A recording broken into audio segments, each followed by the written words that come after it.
Shalom. Shalom, family. Peace and tranquility upon you all today. I know it's Saturday. It's Sabbath, and I am on here. I'm on here because I'm so fired up. Just came from a training, literally. Zoom. I love Zoom. Came from a training, and you know what? I don't want to wait to share. So, ladies, come on in because this one is for you. If you know a lady, and you know that she's between the ages of 35 and 55, and she's ready to have conversations about money, tag, share the live. Share the live, tag, share the live, because we're going to help some women get free. I don't have a lot of time, so I'm really going to speed through this for today. But I just got inspired, and I want to be committed and held accountable to this inspiration. I don't want it to just be an idea that I don't get back to. So I have been on a journey as far as really digging deep into my finances, right? I don't have it here with me, but I have this journal planner that I've been using, and it's amazing. And it shows you at the end of the month, there's a wheel, and there's areas in your life that you get to color in 1 through 10 where you at. And I kept noticing that in every area of my life, I was growing, I was flourishing, my relationships, right? My health journey, right? Losing 87 pounds, releasing that, getting rid of that, having more energy, spiritually, being, so connected with the creator, and really being grounded. And I'm like, okay, so what's missing? And I said, girl, your money is missing. You're not telling it where to go, so you're wondering where it went. And I decided to get on track and decided to reach out to my financial advisor, which I really, my husband was the one who always dealt with the finances and the advising and got everything set up, right? But I was like, wait a minute, I need to learn and do it myself too, because in reality, we're all going to pass away. And when my husband leaves, because he has to leave first, so I have to leave first. What happens if he doesn't leave first, right? What's in order? So all that. I always tell him that he can't leave first, because that I can't handle that. But in all seriousness, this is really women and money, our relationship with money. We do a lot of the purchasing, we do a lot of the shopping, we do a lot of decision making. And wouldn't you want to be doing the best, right? Wouldn't you want to do the best to set your future self up, right? We're young now, and we're able to do things and work. And I remember in my 20s, I had so much more passion. I still have energy and passion, but I would direct it, like indirect anywhere, would throw it anywhere. And now I don't. Now I'm selective of where I show up, where I give my energy to, where I spend, because that's a currency for me. I don't know about for you, but for me, my energy is a currency. So spending time, that's also a currency.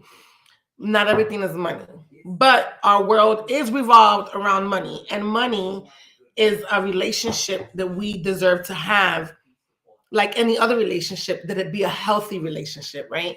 So what kind of relationship do we have with money? And when I asked myself that question, I was like, I don't really even know how to answer that, right? What do I say about that? I'm like, I know the relationship I've always remember growing up to have was a relationship of fear, of not having enough money, like the lack mindset. Of I grew up around that, and I've been around people who don't even give themselves an opportunity to see anything, because their mind is so full of fear. And some people call it being skeptical, I think it is, but it's just fear, right? And not knowing. And I always know that if you don't know something, you're afraid of something, it's really because you don't know, right? We don't know what we don't know. But how about if we were able to find out and know? Well, this lady here, there's two. I mean, I've just been blown away. But this woman here that I'm about to introduce you to guys to this book. This book is different for me because I've known about money. I've learned about certain things about money. I have a little bit, I would say I have like about a fifth grade education on financial literacy, to be honest. But this woman here, I remember her from the 90s, I think, the early 2000s. I remember her. I remember her going on and on and on. And it's funny because I kind of feel like her right now. But I heard her on TV going on about money and about what things were happening and what, how people were not paying attention. And then when they hit retirement, they're like, oh crap, what do I do now that I'm 60, ready to retire, and I only have $3,300 in my bank account, that kind of thing. So she talks about women and money and owning the power and to control your destiny. So what I love about this book, as I was skimming through it, because I haven't went through the whole book, but as I was skimming through it, she actually has a plan. So what I love about here is that it's not just a book to read and be like, oh, I got some information, because we know, if you don't know, you're going to know right now, I am not an informational coach. I am a transformational coach. So my mission is to help you renew your mind so you can transform your life. So it's the mindset around money.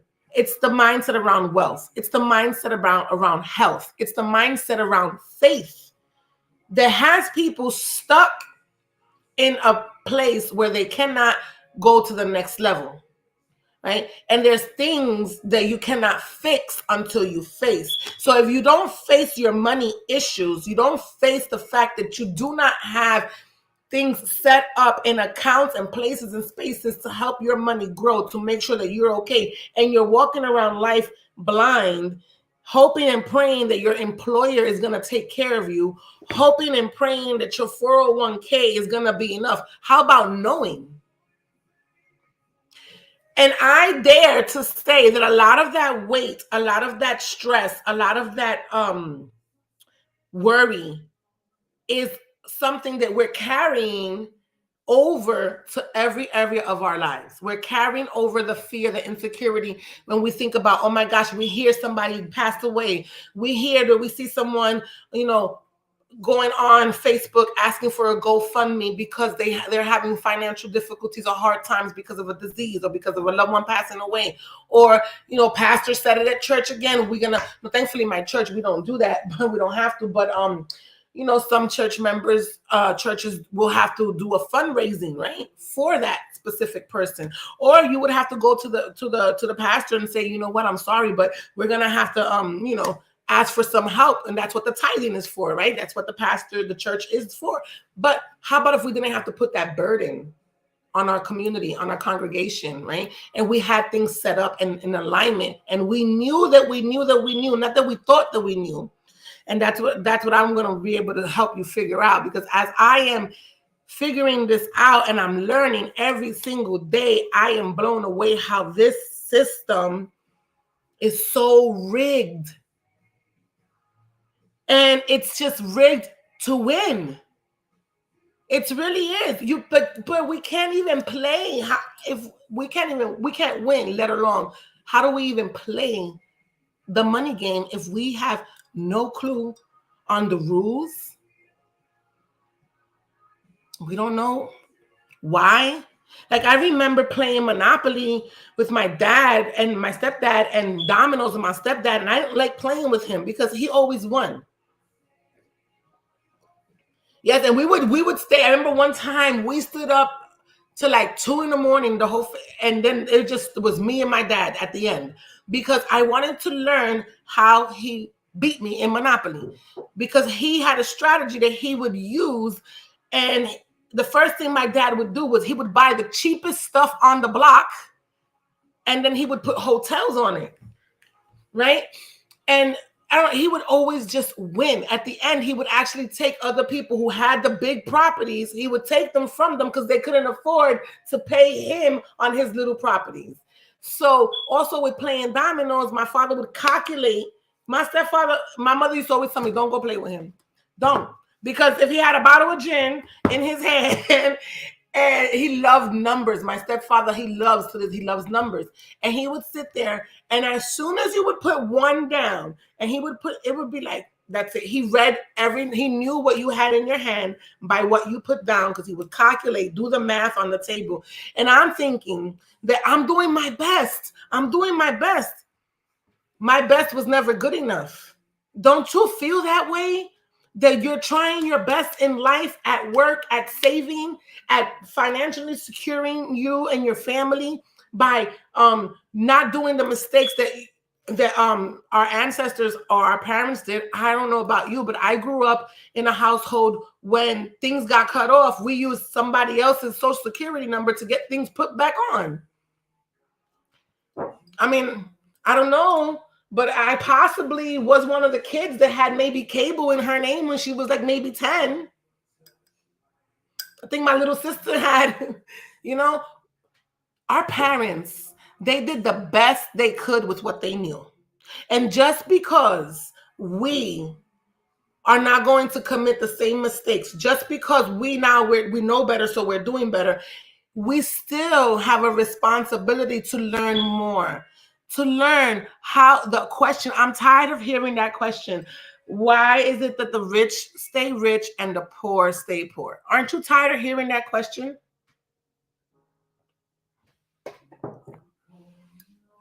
I want the answer. And that's what I was doing. I got the answer. I'm excited because I finally got the answer. Now, see, the answer is what it is. It's the answer. It's the script. It's the process. It's the steps. It's everything, right? It's what it is. It's not going to change. This is the rules. This is the principles, right? The rule 72 is not going to change. The rules of taxes, the 401k tax law is not going to change, right?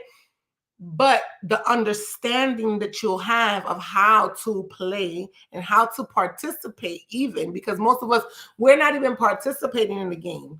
We're just out here living life, thinking we're playing the game of life, but life is playing us. They're playing us.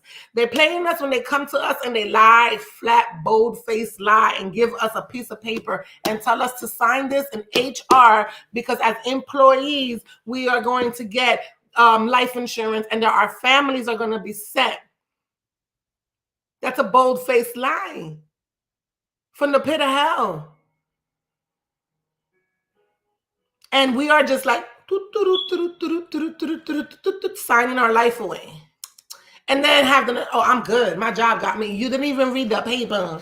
You didn't even read what was in that contract. It says here that you got to be on the job working.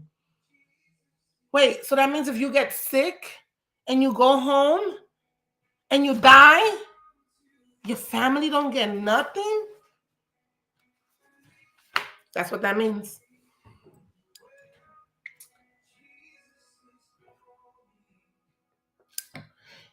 And I don't know about you, but I don't think there's anything more important than my family. Like, my family is more important than my phone, my car, my house. Because we could be homeless and we have family and we'll build another house, right? We could be in an accident, but if we survive and the car gets wrecked, who cares about that car, right? We care about that we are here with our family, right?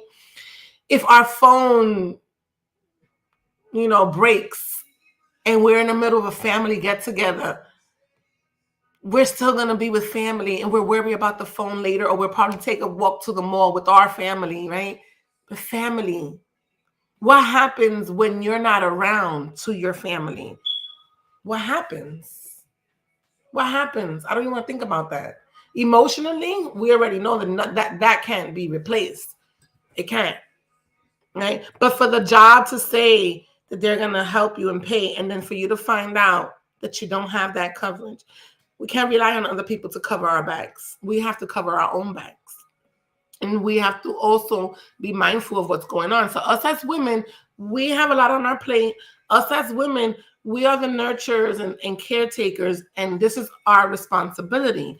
So this book, I want to encourage you to come on the journey with me reading this book. I'm going to find it on, I'm going to link it to this comments, to the description, so that you guys can have the link off my Amazon front. And we're going to do this together because this is the end of the year, right? And in the end of the year starts the new year. So it's not how you're going to start the next year. It's how you end this year that's going to set you up powerfully so that you can be able to catapult into next year. It's going to give you an empowerment, because if you finish strong this year, you're going to feel empowered and motivated. You're going to be on momentum. So you are going to really fly past your goals in the beginning of the year as well, because you're just carry on that momentum that you already did in October, that you did the work. Tomorrow was the first of the last quarter of the year. Really, September was, some people start in September, but the last 3 months of the year, the last 90 days, we can do a lot. We can do a lot with everything. We can do a lot with our health. In 90 days, we can do a lot with our wealth and our finances. In 90 days, if you just start the discipline of putting that 10% in your account, in a certain account, or paying for that life insurance that you know that if something happens tomorrow, people are really going to be taken care of, not that you hope so. Having a will in place. How many times do we hear that in the doctor's office? Do you have a living will? Like, what? Yeah. It's part of life to have. And we're not taught these things. We don't have a class that says, okay, let's go to school this year, and this year you're going to take Money 101. There's not a money class. There's a geometry class. There's an algebra class. But there's not no money class. Why they don't teach you no money in school? Because it's not their job, parents. It's not the school's job to teach us how to become millionaires. It's not the school's job. It's their job to create employees. It's their job to create good employees that are smart and know what they're doing to help them build their empires and their businesses, right? But it's not to make you entrepreneurs. Right now, they're having it. I'm excited for my son. He's like, I don't need the class because my mom, I could teach. He said I could teach them a thing or two. But they actually have in his high school, they have an entrepreneur class. So I'm excited that they're at least doing that, because it takes something to be an entrepreneur. To be an entrepreneur is not the same as being an employee. We are not the same. An employee would take an hour to eat a sandwich. I'm not taking an hour to eat a sandwich. I got work to do. An employee clocks out. I don't clock out. I'm in my bed sometimes and I'm like, ooh, this is a good idea. Right? I turn myself off. I do. My husband makes sure of that too. Like, he'll be like, it's 9 o'clock, 9:30. That's it. Shut it off. Because I have a rule with me, with my phone. I shut it off 2 hours before bed, and I'm 2 hours. I don't look at my phone for 2 hours when I wake up. So I wake up at 4. I don't look at my phone till 7. I wake up at 5. I don't look at my phone till 7 a.m. And that's just, it works for me. I developed that habit a couple of years ago, and it's amazing. The habits that we get to create that serve us are so much more.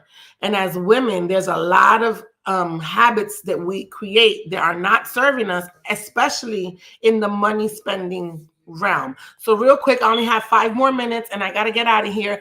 I didn't even touch on the topics that I was going to touch on. I'm so sorry. I got so wrapped up and excited. I won't do that no more, I promise. But get the book.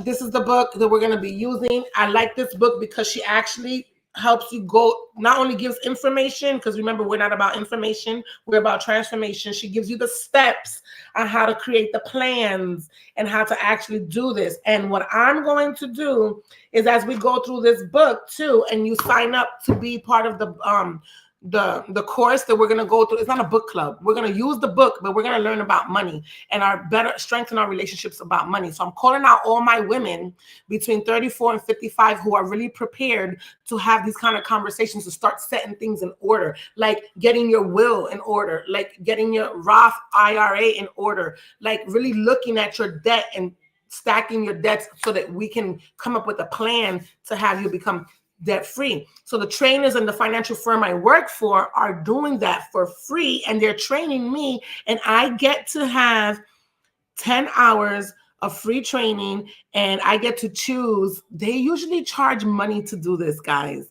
They usually charge money to sit with people and go through their finances. So we're going to qualify some people, and if that's you and you think that that's what you want to do, you can always DM me so that I can get you my financial advisor's schedule, and I'll be on the call too because it's training for me, and they'll do it for free. They won't charge. They usually charge. What?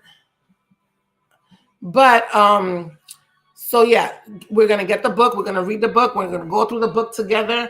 We're gonna discover things and plan things. I'm excited because that means the next year we're gonna have so many things in order. We're gonna have a bigger plan, and we're gonna be able to execute it. So that's the money mindset. Before diving into any like those little issues and technicalities and verbiage, it's the mindset. Right? It's vital to address our relationship with money, overcoming the limiting belief that I talked about, right? Recognizing and the challenge and navigating the beliefs because of what we grew up about money. Know your worth. If you're not in the workforce, don't hesitate. You can do so much more. We don't have to depend on jobs, right? That's another conversation we can have. So if you're not working, you can have that conversation with me, and I can teach you how you can do things to make money online for free. And just train. Your biggest asset. If I know when I was unemployed, a lot of times when I was still looking for work and I was unemployed, a lot of times I thank God for every time I was, because I would never waste, like I didn't waste the pandemic. I never waste time. I always will learn a skill. So definitely learning a skill. It's perfect. Set financial goals. Define what financial success looks like for you, whether it's buying a home, starting your own business, traveling. Knowing your why is going to keep you motivated, right? My why is XYZ. My mom, my son, my husband, my wanting this car, my wanting this house, my wanting to go to Africa, my wanting to go to Puerto Rico, my wanting to build nonprofit, like all that, those, whatever it is that your why is. I don't know why this is doing it, guys. I'm sorry. But that's definitely the most important thing. And then number 2, investment for women. I got 3 minutes. Investment for women. Investing is a primary tool to grow your wealth. So start early. I know we're not starting early, but ladies, we have grandchildren, or we have children, or we have nieces and nephews. Listen, it doesn't matter. It doesn't matter. If you can start early, yes, do so. But if you can't and you're not, it doesn't matter. It's never too late. Okay. Educate yourself. Read books. Attend seminars. I'm going to have a money-making seminar. We're doing everything on Zoom too. So you can come to the money-making seminar to learn how money works, right? So educating yourself. Have a financial advisor. Ding, ding, ding. That's what I'm talking about. A financial advisor, which is why I'm here, because I have one, have a team, have a couple of them in one team. And they said, you know what? It's time. Yeah, it's time. So they're blessing me with the opportunity to train and develop with them, and also be able to get licensed free of charge. They're paying for all my fees. They've been amazing. I've gotten coaching. Like right now, when I get out, so I said I got to rush out of here because I'm going to be on with my coach, helping me coach me through practicing and tutoring for my test. What was that? Educate yourself. Diversity. Spread your investments across different asset classes to minimize the risk. We teach you that too. Retirement planning. Contribute to retirement accounts like 401k, IRAs. Take advantage of an employer match programs, all those things. These are things that we don't really talk about. We don't really understand. And we act and think that if we don't pay attention to them, we're not. So there's 2 more, and I am going to give it to you real quick because I don't want to go back on my word. Saving strategies. That's number 3. Okay. Savings is the foundation upon which you can build your investment strategy. Budgeting, Track your income and expenses. Create a budget that allocates portions of your income to savings, investments, and expenses. I love this. This helps me so much. I even have, ladies, I even have a self-care budget. I have a budget that I take money out every week and I put it in a certain bucket, a certain account. Yes, I do. And I have a card, and she's cute and pink. I'm just looking for my wallet. And that card, that's all self-care. So I know that I have a budget, and that money is in that card. If anything to do with self-care, I wrote it down and I budgeted, and I said, how much is it that it's going to take to get my nails, hair, nails done, all that stuff, right? And I put that in there. So now I know I don't have to be like, oh, I feel guilty because I'm getting my nails done because it's not in my budget. No, I created a budget for it. Okay. So budgeting is very important. Emergency fund, I cannot talk more about that.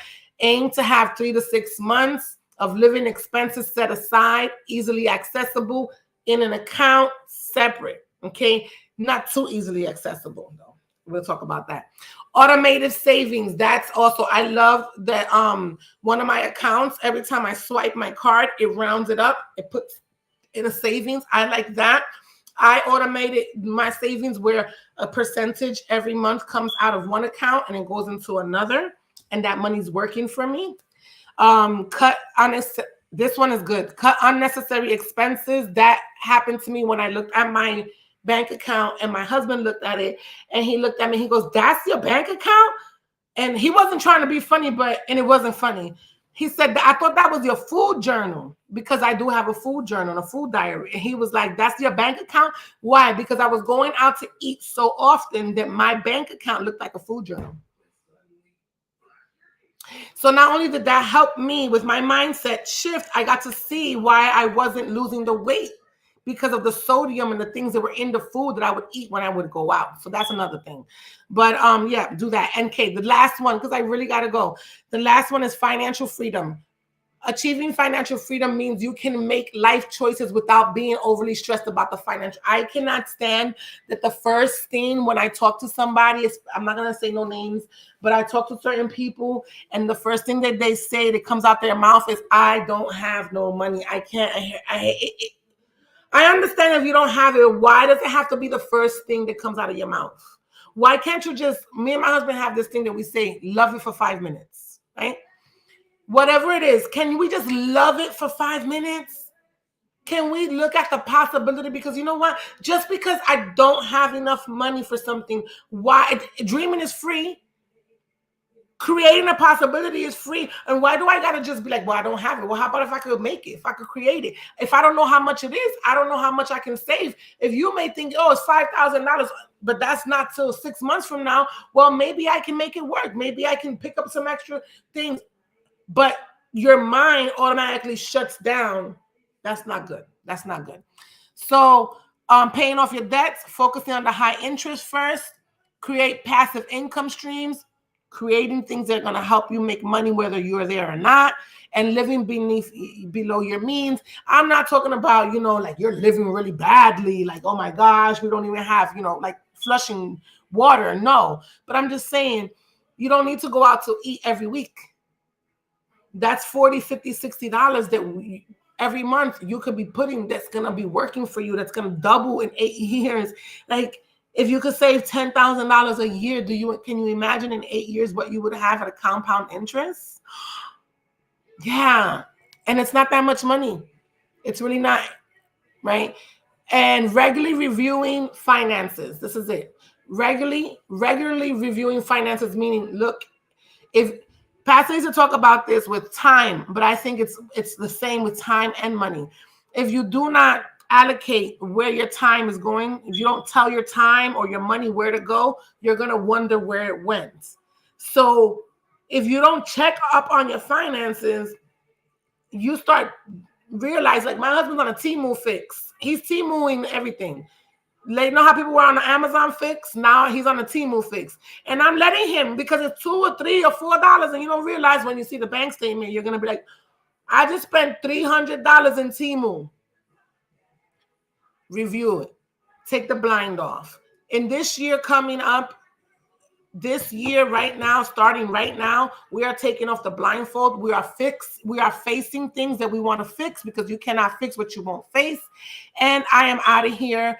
I have my coaching session, and I wish you guys the best. If you want more information, do yourself the favor, DM me, and I'll get you on an appointment so that we can talk about your financial future and what you want to do to set up for yourself and your family to be secure. Shalom, love, peace, and hair grease.